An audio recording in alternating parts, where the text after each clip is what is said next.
Ready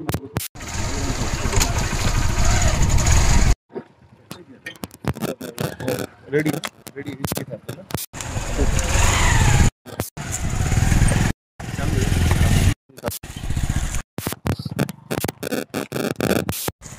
ठीक है।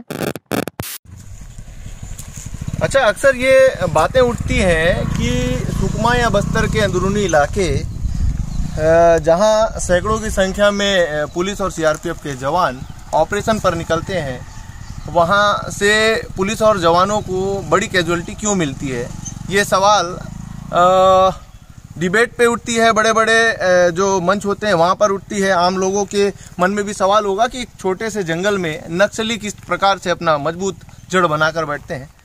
नमस्कार, मैं अमन भदौरिया और आप बस्तर लिस्नर देख रहे हैं। इस वक्त हम जिस जगह में मौजूद है, यहाँ बीते 1 घंटे पहले मुठभेड़ हुई थी। 2 जवानों को गोली लगी है, हल्की चोटें आई हैं, जिन्हें जिला अस्पताल रेफर किया गया। इस वक्त हम मिसमा के चिचोरगढ़ इलाके में हैं और हमारे ठीक पीछे का इलाका 500 मीटर की दूरी में वो घटनास्थल है जहां मुठभेड़ हुई और अभी भी संभावना जताई जा रही है कि वहां नक्सलियों की मौजूदगी है, जिसके बाद वरिष्ठ पुलिस अफसर जो हैं वो भी वहां पर पहुंचे हुए हैं और इलाके की घेराबंदी भी की जा रही है। ये पूरा इलाका जो है, यहाँ पर भी बड़ी संख्या में जवान जो है प्रोटेक्शन में लगे हुए हैं और हमें इजाज़त नहीं है आगे जाने की, क्योंकि वहाँ कब हालात बदल जाए और कब गोलीबारी शुरू हो जाए इसका कोई ठिकाना नहीं है। मैं आपको एक बड़ी चीज़ दिखाना चाहूँगा।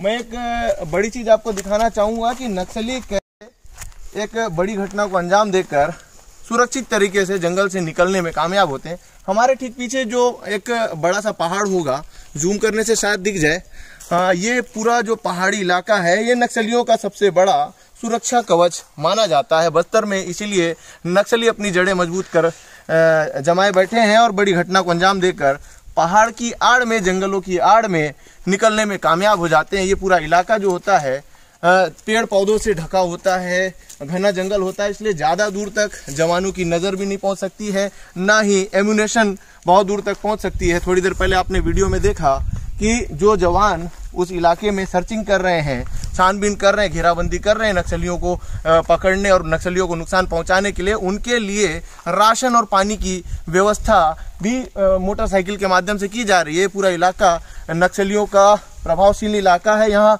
हो सकता है कि कई जगह आईईडी लगे हों। ये जिस तरह ये जो पेड़ नज़र आ रहा है, हो सकता है ऐसे इलाकों में जहाँ जो जवान हैं पेड़ के नीचे छांव के इंतजार में या सर्चिंग और गश्ती के दौरान बैठते हैं, वहाँ नक्सली आईडी लगाते हैं ताकि एक बड़ा नुकसान पहुंचा दे। आज के घटनाक्रम के बारे में बता दूं कि इस इलाके में जो जवान हैं, डीआरजी के जवान, वो सर्चिंग पर निकले हुए थे। आमतौर पर इस दौरान टीसीओसी का महीना चल रहा है।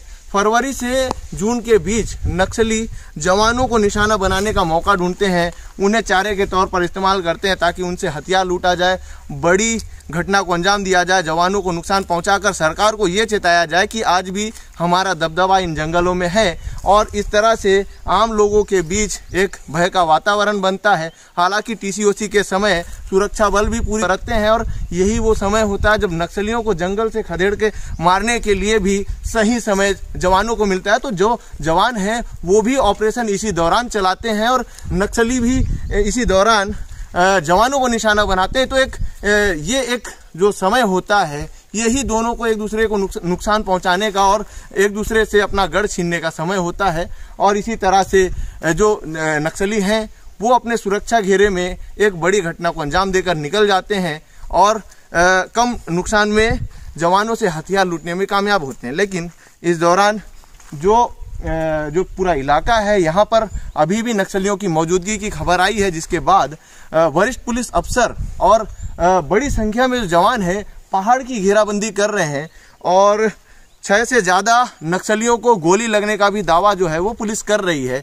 हालांकि देखना होगा कि क्या कुछ निकल कर आता है, लेकिन ये पूरी घटनाक्रम मैं इसलिए आपको दिखा रहा हूँ कि जो लोगों के मन में एक तरह की भ्रांतियाँ चलती हैं कि नक्सली कैसे जंगल में बड़ी संख्या में जो एमुनेशन से लैस जवान होते हैं उनको निशाना बनाकर आसानी से निकल जाते हैं। तो ये पूरा माहौल जो है वो मैंने आपको बताया कि किस तरह से जो नक्सली हैं आसानी से जवानों को निशाना बनाकर जंगल की आड़ में निकल जाते हैं।